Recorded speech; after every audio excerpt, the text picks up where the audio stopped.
Wireless technology is used for many different things. You might think about the data communication that is happening to your mobile phone, but in addition to that, we also use wireless technology for radar sensing to provide a monitoring of our environment. One new thing that will happen with the 6G wireless network technology is that we will integrate the sensing and communication functionalities into the same infrastructure. Inspired by that, I'm giving you this lecture now on the introduction of integrated sensing and communication, also known as ISAC.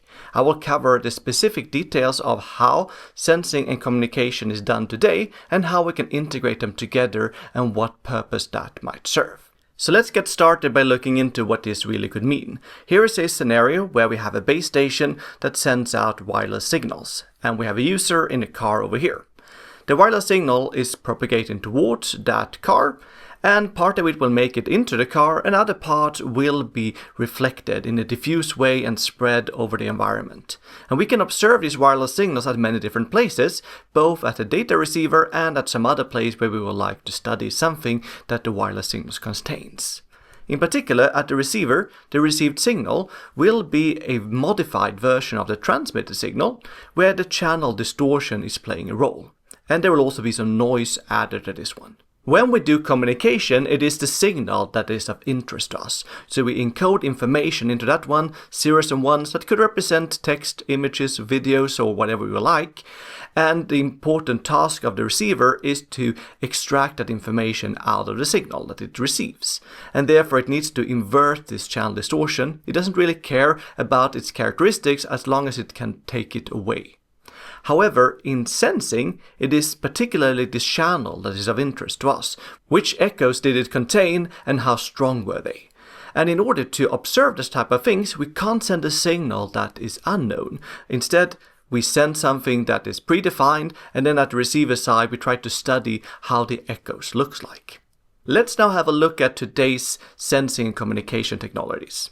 The first thing is this marine 2D radar that you might have seen on ships. So this type of rotating antenna here is sending out pulses in one direction at a time and listens at the echoes that is coming back. And from that, it can detect how far away different objects at sea is. So it acts as a very directive antenna along the sea level. If you would like to have much more flexibility, then you might be using this type of radars. For example, the Swedish military have a particular type of passive electronically scanned array, or PISA, that have much more flexibility because it doesn't always need to rotate. It needs to rotate horizontally, but if it would like to send signals up and down in different angular directions, well, then it can do this electronically by beam steering. And this makes the detection and tracking of aircraft much easier because you don't need to spin around.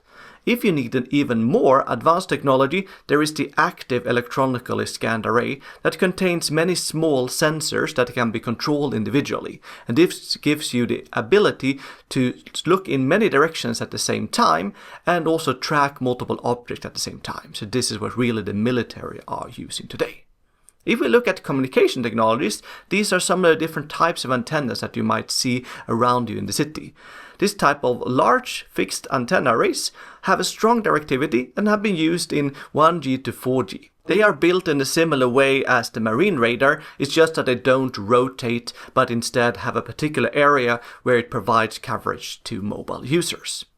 In 5G, we introduce some kind of active antenna arrays, which builds on similar technologies like these active electronically scanned arrays, because they can send multiple beams towards different user devices at the same time and frequency, and in that way send more data. This is the technology that is used in 5G in the 3 GHz band, and if you go up to millimeter wave frequency, we have this kind of phased antenna arrays, which are very similar in technology to the passive electronically scanned array, because it can sweep around beams in different horizontal directions to track different users, but only communicate with one user at a time.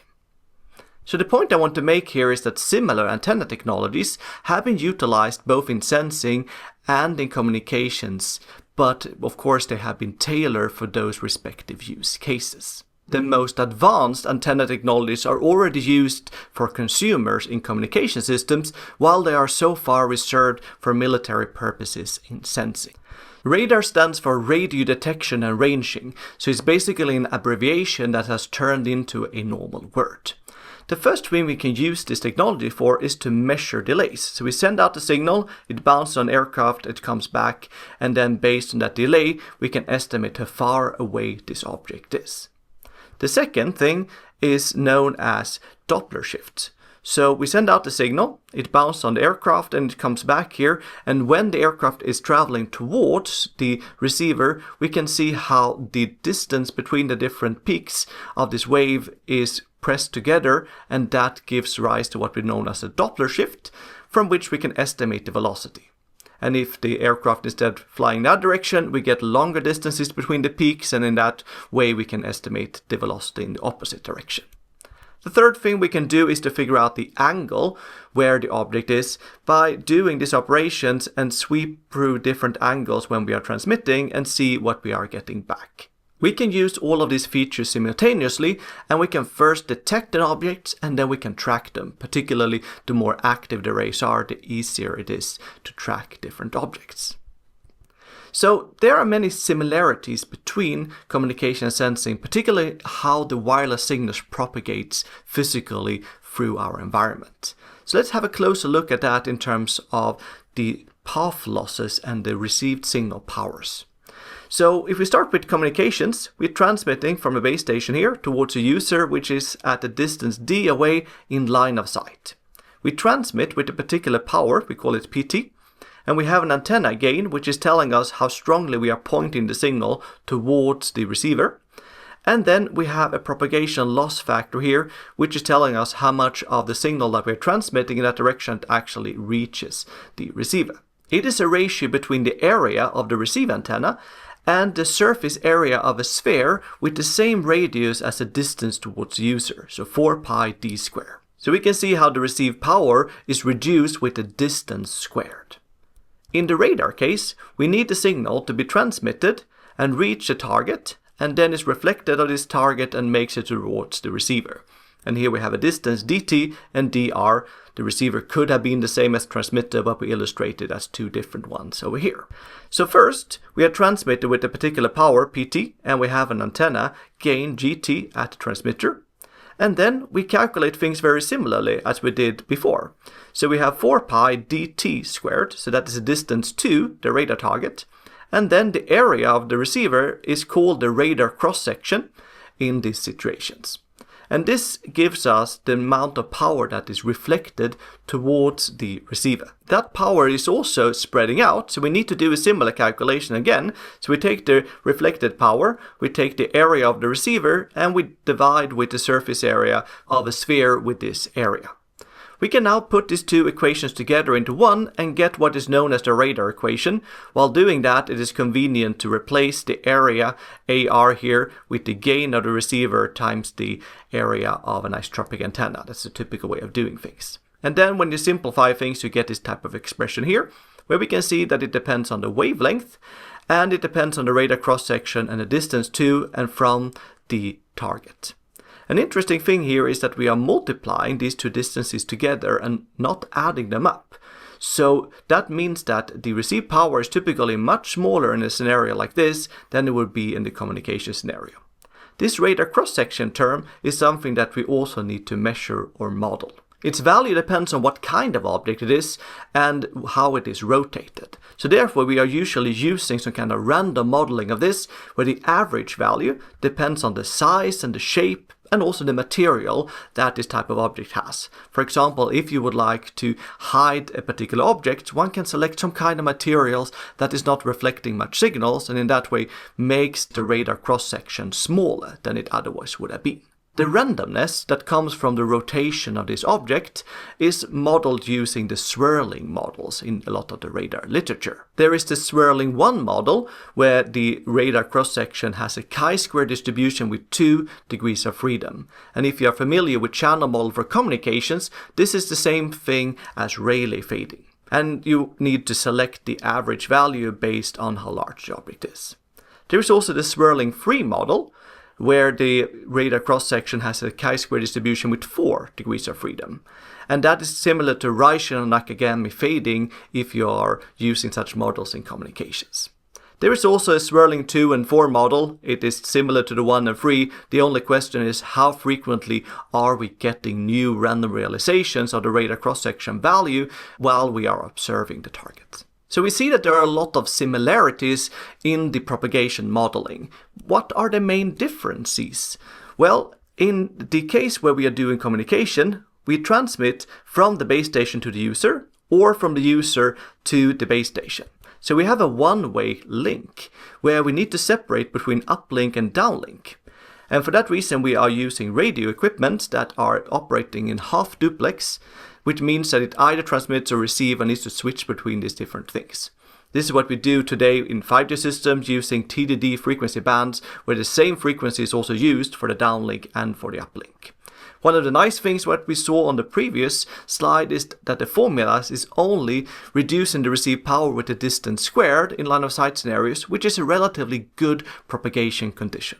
In sensing, we are always transmitting in the same way. So we might have a transmitter here that sends a signal towards a target and it bounces back to a receiver which is collocated. In that case, we talk about a monostatic radar scenario. It could also be that we're transmitting from one location, we have the radar target here, we have the receiver at a different location, we then have a bistatic radar scenario. In both of these scenarios, there is only one mode of operation. We transmit and we receive. We don't switch anything back and forth. And if we have a monostatic radar scenario, we need to have a full duplex radio that can both transmit and listen at the same time. Another core difference from the communication scenario is that we have a much larger propagation loss. Before, the received power went down with the distance squared, but now in the monostatic scenario, we get the distance to the target and then back again, and when we multiply them together and square it, we get the distance to the power 4. So the signal power is reduced much more quickly in these scenarios. And that has guided the people that are building the communication and sensing systems of today. So in the 3 GHz band, there is technology that is already used. This is a 5G base station that might be transmitted with 300 watts of power, while this is a military radar that is much larger physically and uses 100 kilowatt of power. So that's roughly 1,000 times stronger.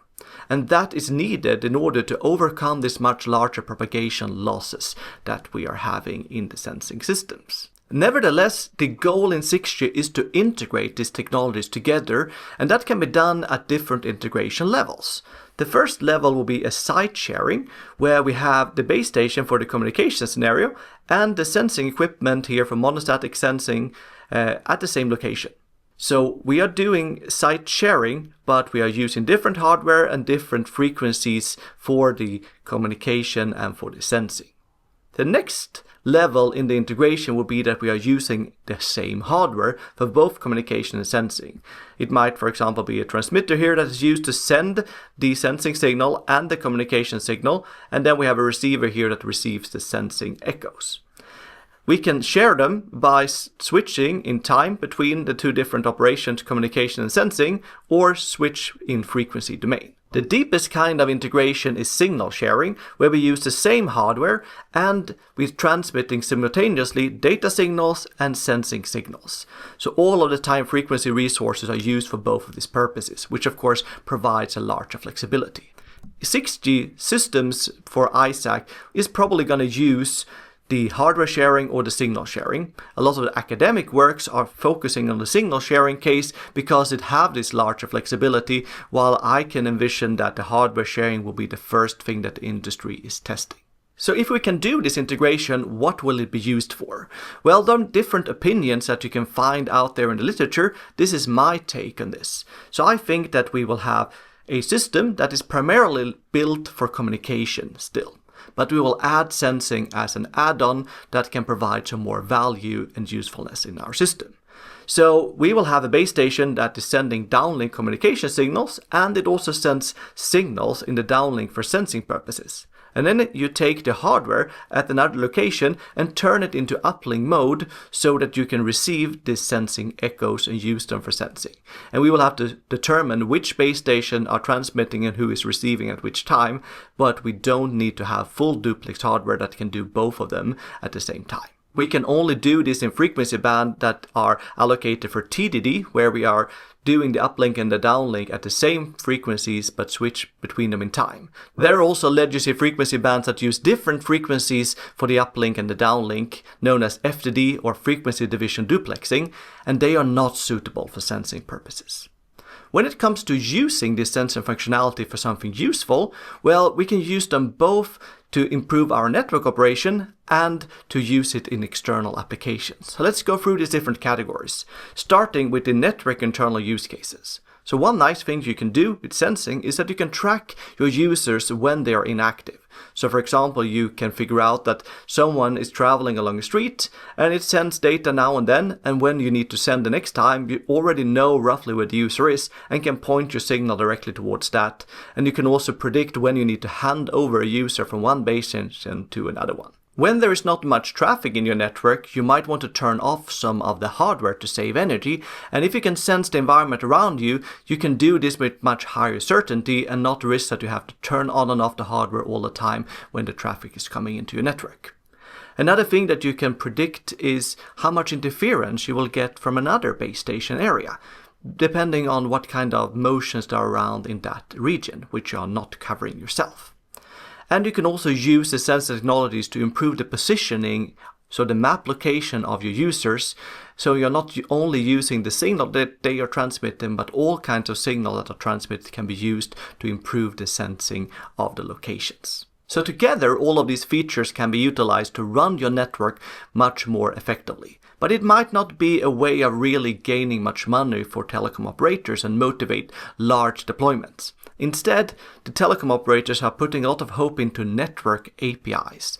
This is a new standardized way in which external user applications can extract information that is in the mobile network in order to make their applications run much better.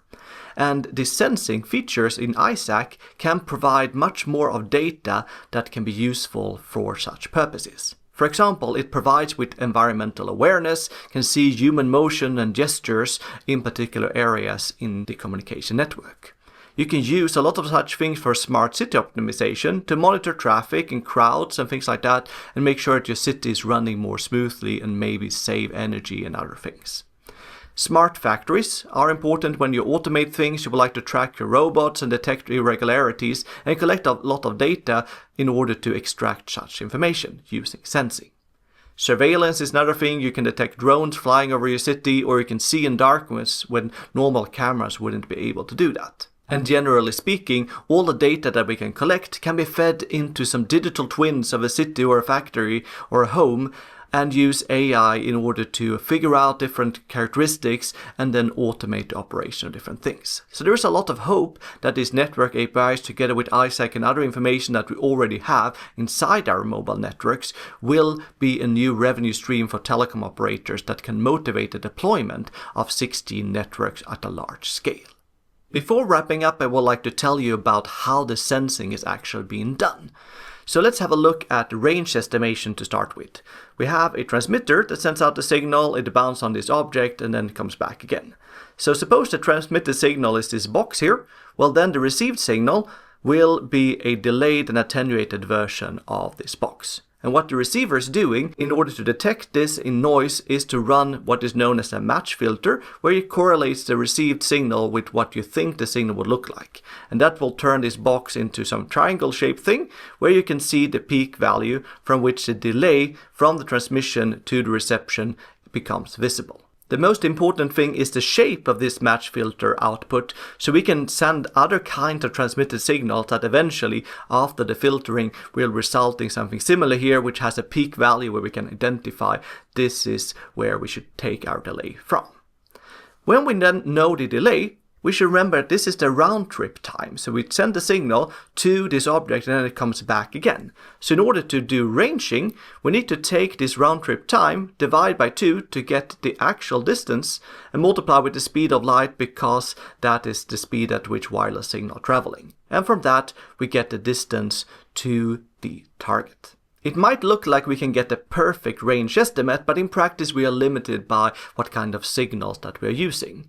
So The range resolution is determined by the bandwidth, B, that we can use, so that is something measured in hertz, and that is also determining the pulse length, which is roughly 1 divided by B long. The receiver will not have access to the perfect match filter output here, but the sampled version of it, and from that reason we can actually not distinguish larger time variations than the length of our pulse. So the resolution for our range is this time resolution, delta tau, divided by 2 times c, so we're using the same formulas here. When it comes to figuring out how far away objects that we can see, well, signal to noise ratio is one problem, how strong is the signal, but if we don't have that problem, well then eventually we want to send another pulse of the same kind, and that repetition time divided by 2 times the speed of light is the maximum range at which we can wait and see if we are getting any targets that give you an echo back. Those pulse repetitions are the most important ones when it comes to velocity estimation. So in these cases, we are sending this pulse over and over again, and we have a repetition time that we call delta. And now, when the signal is bouncing off the object and the object is moving, then that will affect the repetition time that we actually are observing. So the first box here is delayed, and then the interval between the boxes is also increasing or shrinking depending on how this object is moving. So this car is moving here with the velocity v0, but it is the component of the velocity that goes in the same direction as the signal is coming from that determines this change in the interval. So we have once again the round trip time here, so we get 2 times v divided by the speed of light, c. So when v is a positive number, so the car is driving away, then the boxes have a longer and longer time that it needs to travel to come back again, and that's why the interval here is increasing. And that also means that the frequency of these pulses, their repetition, is shrinking. And that also means that the frequency between these pulses is shrinking, so we call this a Doppler shift, and that is the way we can detect what is happening here. How does the received signal's frequency domain description look like compared to what it should have been? In this case, it has been shifted in the frequency domain like this, and that kind of frequency shift, known as a Doppler shift, can be calculated in this particular formula. If we are interested in determining the velocity, we take this equation and we solve for v, and we are getting it look like this. So we have the Doppler frequency that we have observed divided with the original frequency of the signal. We have the speed of light divided by 2. We can also turn this into an expression based on the wavelength, based on how it is related to the frequency and the speed of light. Once again, it might look like we have a perfect velocity estimate, but there's actually a limited velocity resolution in practice. The thing that matters here is the total signal duration, which contains many different pulses, and that is giving us the frequency resolution, so that is the distance between the sample point here along the frequency domain. This is also known as the Doppler bins. We get the uncertainty on the velocity when we are taking this frequency resolution and put it into the original formula, and then we get the wavelength divided by 2 times the total signal duration. There is also a maximum velocity that we can estimate, and that has to do with how frequently we are sending new pulses. So the repetition time is delta, 1 over delta is then the repetition frequency, and half of that is the largest kind of Doppler frequency we can detect. So if we put that into the formula, the largest velocity is that multiplied with lambda divided by 2. Finally, we can have a look at angle estimation. So all of the things that I've described now for the range and velocity estimation can be done in any angular direction. So we can sweep between different angular transmissions, send signals in these different directions, look at the echo that is coming back, and from that we can estimate these different things that we want. This is how the result might look like. So we have a base station over here, and the color here is showing at different ranges how strong the received signal that was coming back at a particular time was that is matching to that range. So we can see a strong signal is red and a weak signal is blue. There is also a general trend where the signal are weaker and weaker the further away the different ranges are, because of course that is also coming from the propagation losses. We can notice that there are some red points here, which are targets that we can observe that are nearby and give us strong signals that are reflected back. We can also see that this general shape of the signal getting weaker and weaker is sometimes distorted because there are some smaller objects around there as well, which are known as clutter. These are typically trees or buildings and things like that that are not moving around, so we can see that they have zero velocity, but they are messing up when you are plotting a spectrum like this. The final thing to mention is the signal design. So what kind of waveforms are we sending when we want to do this type of sensing? And an interesting thing has appeared here. So if we are sending these pulses here with a repetition of delta, we notice that there was an opposite dependency of delta in different cases here. So the maximum range that we can see is proportional to delta, while the maximum velocity is inversely proportional to delta. And that means that there is no single waveform that is optimal for both ranging and velocity estimation. So that is why there are many different types of waveforms in different systems. A simple one would be a continuous wave radar, where we transmit a pure sinusoid. It oscillates up and down like this in the same way all the time. There is no interruptions. And then what we receive is a sinusoid with a different frequency. And due to that shift in frequency, we can estimate the velocity, but there is no way we can do ranging here because there are no interruptions in the signals. So this type of radars are useful sometimes where you're only interested in figuring out how fast is, for example, a car in front of you moving, but you're not wanting to figure out how far away there is, or there is another sensor for that purposes. This is not the kind of signals that we will be using in 6G systems. Instead, we will use orthogonal frequency division multiplexing, or OFDM signals. And these signals are characterized by that we have a lot of bandwidth and that we are sending different information along the frequency domain. So one OFDM symbol contains a small time duration here and then a lot of small blocks here in the frequency domain. Each such block is known as one subcarrier. For communication purposes, we would like to fill most of these blocks here with data.